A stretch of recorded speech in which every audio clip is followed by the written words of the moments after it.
UP board class 10th subject math exercise 2.3 चल रही थी ऐच्छिक अभ्यास।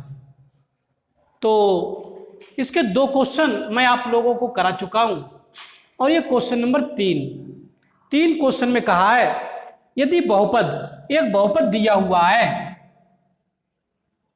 एक बहुपद दिया हुआ है और बहुपद क्या दिया हुआ है वो लिख रहा हूं। बहुपद दिया हुआ है x की पावर 3 माइनस के 3x square plus x plus 1। ये एक बहुपद दिया हुआ है कि शून्यक, इसके शून्यक दे रखे के शून्यक, इसके शून्यक दे रखे और शून्यक में एक शून्यक है इसका a माइनस बी, एक a है और एक a प्लस बी है। ये शून्यक दे रखे हैं क्वेश्चन में। करें इसके शून्यक a माइनस बी, a और a प्लस बी है, ये इसके शून्यक दे रखे हैं क्वेश्चन में। तो क्वेश्चन में ये कहा है कि a और b के मान ज्ञात करो। हमें a और b के मान ज्ञात करने हैं। तो a और b के मान ज्ञात करने के लिए ध्यान दें, ये बहुपद है ना, ये बहुपद है, इसको पहले मैं समीकरण के रूप में बना दे रहा हूं। ये त्रिघात बहुपद है तो इससे त्रिघात समीकरण, अगर मैं त्रिघात समीकरण की बात करूं तो त्रिघात समीकरण आप लोग बहुत अच्छी तरीके से जानते हैं कि बहुपद को शून्य के बराबर रख दिया जाता है। तो ये बहुपद है x की power 3 minus 3x square plus x plus 1 बराबर 0। अब इस त्रिघात समीकरण के 3 शून्यक दे रखे हैं, 3 मूल दे रखे हैं। अब ये जब समीकरण बन जाती है तो इसके मूल कहलाते हैं, मूल। अब जो ये इसके शून्यक थे तो इसके मूल कहलाएंगे a माइनस बी, एक मूल a माइनस बी है, एक a है और एक a प्लस बी है। तो इस त्रिघात समीकरण के 3 मूल हो गए। ये यहां पर मूल कहते हैं और बहुपद होता है तो उसके शून्यक के रूप में होते हैं। इसे मैं भली भांति पहले ही आपको पढ़ा चुका हूं।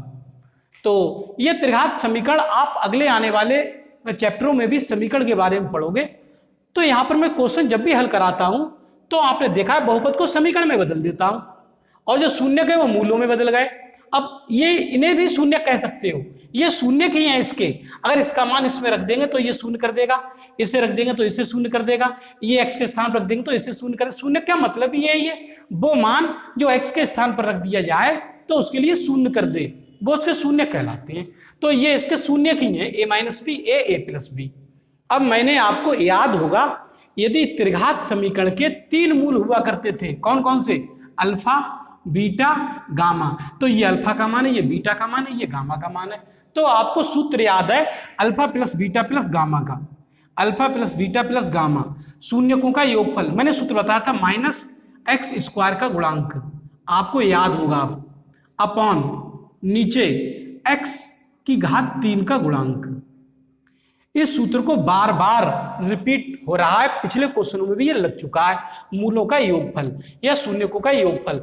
तो यहाँ पर शून्यक alpha plus beta plus gamma कितने हैं, अल्फा का मान यहाँ पर a माइनस बी है तो a minus B plus beta का मान a है प्लस गामा का मान a प्लस बी है।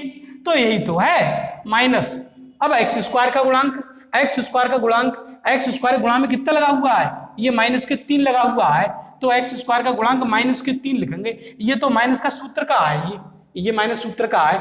अब एक्स स्क्वायर का गुणांक चाहिए, एक्स स्क्वायर गुणांक माइनस के 3 है और बटे नीचे बटे एक्स की पावर 3 का गुणांक, एक्स की पावर 3 का गुणांक इधर कुछ नहीं है, कुछ नहीं तो 1 तो है ही गुणा में, जिसका गुणांक कुछ नहीं उसका गुणांक 1, तो यहाँ पर 1 लिख सकते हैं हम ऐसे। अब आप देखो जरा ध्यान से देखो, ये माइनस का भी और ये प्लस का भी, ये तो कट गया, ए और ए के ये प्लस का, तो प्लस के 3a हो गए। तो 3a का मान कितना आया, माइनस और माइनस प्लस के 3 आया, 3a का मान 3 आया। ये 1 का तो नीचे कोई मतलब ही नहीं है, 1 से भाग करोगे तो 3 का 3 ही रहेगा। तो यहाँ से 1 का अगर मान निकालें तो 3, जो गुणा के 3 है, गुणा के तो बटे में आ जाएंगे नीचे, 3 से कट जाएंगे, 3 एकम 3, तो a का मान कितना आ जाएगा निकल के, a का मान 1 आ जाएगा निकल के। इट्स इम्प्लाइज, इसका अर्थ ये कि a का मान जो आया वो 1 आया निकल के। तो a का मान निकलवा रहे थे क्वेश्चन में, तो मैंने a का मान निकाल दिया। अब b का मान अभी और रह गया है निकलने के लिए, b का मान भी देखो कैसे निकालते हैं, सुनो।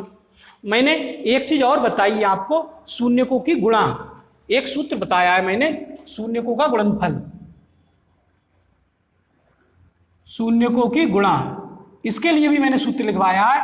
अब वो लिखवाया है माइनस के अचर पद, अचर पद बटे नीचे x की पावर 3 का गुणांक। इस सूत्र को पिछले क्वेश्चन में भी मैंने रिपीट किया था, तो ये वही सूत्र है। तो शून्यकों की गुणा, अब शून्यक तो अल्फा बीटा गामा थे, तो अल्फा गुणा बीटा गुणा गामा यही तो थे, वो अलग बात है। इनके मान हम रख देंगे, अल्फा का मान a माइनस बी रख देंगे, बीटा का मान a रख देंगे, गामा का मान a प्लस बी रख देंगे, तो रख देंगे बराबर इधर माइनस।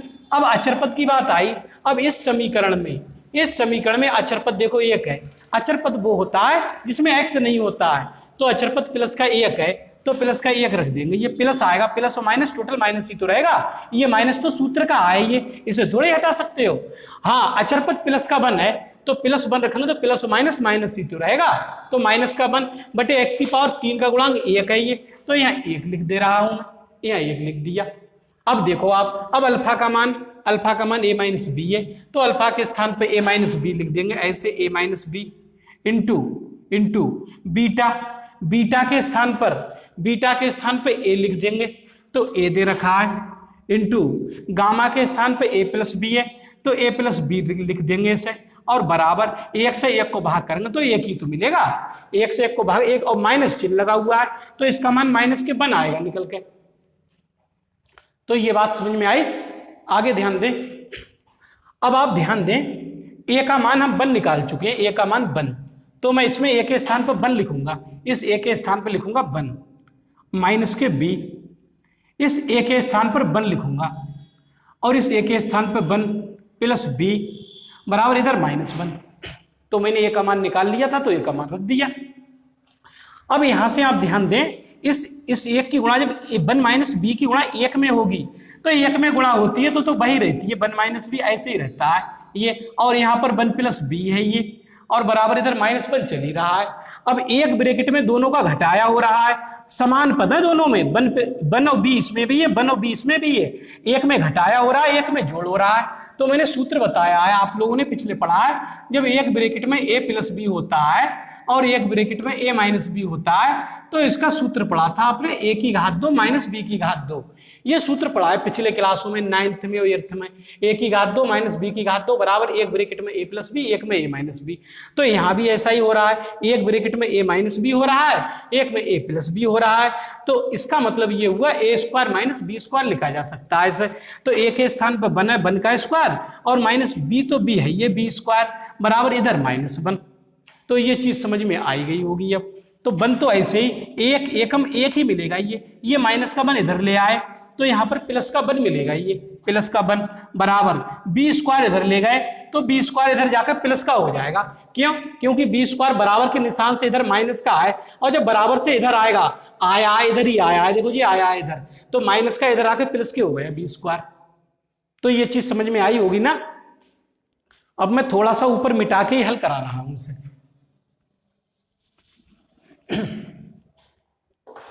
तो यहां से आपको एक और एक दो मिले, बराबर दो मिले, और बराबर इधर मिला बी स्क्वायर, इधर बी स्क्वायर मिला। हमें चाहिए बी, तो बी का मान जब निकालेंगे हम तो स्क्वायर हटता है तो इधर वर्गमूल का चिन्ह चढ़ता है, दो पे वर्गमूल का चिन्ह चढ़ जाएगा, रूट चढ़ जाएगा। तो बी का मान निकाला तो स्क्वायर हट गया, रूट चढ़ गया, और जब भी रूट चढ़ता है तो एक चिन्ह आता है प्लस माइनस, ये भी आप लोगों को पता है। स्क्वायर हटता है तो रूट तो चढ़ता ही, लेकिन चिन्ह प्लस माइनस आता है। तो इस प्रकार हमने देखा बी का मान निकल के आया प्लस माइनस रूट 2। तो हमने क्वेश्चन में ए का मान भी निकाल लिया और बी का मान भी निकाल लिया। ए और बी के मान ही पूछ रहे थे क्वेश्चन में, तो ए और बी के मान निकल गए। तो अब मैं आंसर लिखूंगा इसका, अब आंसर लिखूंगा मैं, आंसर लिखूंगा अतः, इसे भी मिटा दे रहा हूं। कॉपी पर सभी बिंदुओं को नोट कर लें और एक एक दो बार वीडियो को पढ़कर देख लें, और एक बार क्वेश्चन को अपने हाथ से निकाल कर भी देख लें बगैर देखे, तो आपका ये क्वेश्चन कंप्लीट होगा। और इस तरीके से आप पढ़ोगे तो आप निश्चित ही एक अच्छे छात्र के रूप में जाने जाओगे। तो अब मैं इसका आंसर लिख रहा हूं, आंसर पे ध्यान दें। अतः क्वेश्चन में कहा था ए और बी के मान ज्ञात करो, तो यहां लिखेंगे अतः, अतः ए बराबर ए बराबर निकल के आया है 1, तो 1 लिख देंगे 1, और बी बराबर निकल के आया है ±√2, ये आया है बी निकल के। तो ए और बी के मान निकलवा रहे थे, ए और बी के मान निकल के आ गए, ये आपका आंसर हुआ। इस क्वेश्चन का आंसर अब आया निकल के। तो वीडियो को लाइक करें, दोस्तों में भी शेयर करें, चैनल को सब्सक्राइब कर लें और बेल आइकन प्रेस कर दें, जिससे जब भी मैं कोई इस तरीके की वीडियो अपलोड करूंगा तो उसका नोटिफिकेशन आपको मिलेगा और आप मेरे वीडियो से लाभान्वित होंगे। और भविष्य में मैं समझता हूं बहुत ही कम समय में यदि आप इस तरीके से पढ़ते रहे बिंदु बाई बिंदु, तो आप निश्चित ही कम समय में भी एक अच्छे छात्र के रूप में जाने जाएंगे, ऐसा मेरा विश्वास है। तो इस वीडियो में इतना ही, धन्यवाद।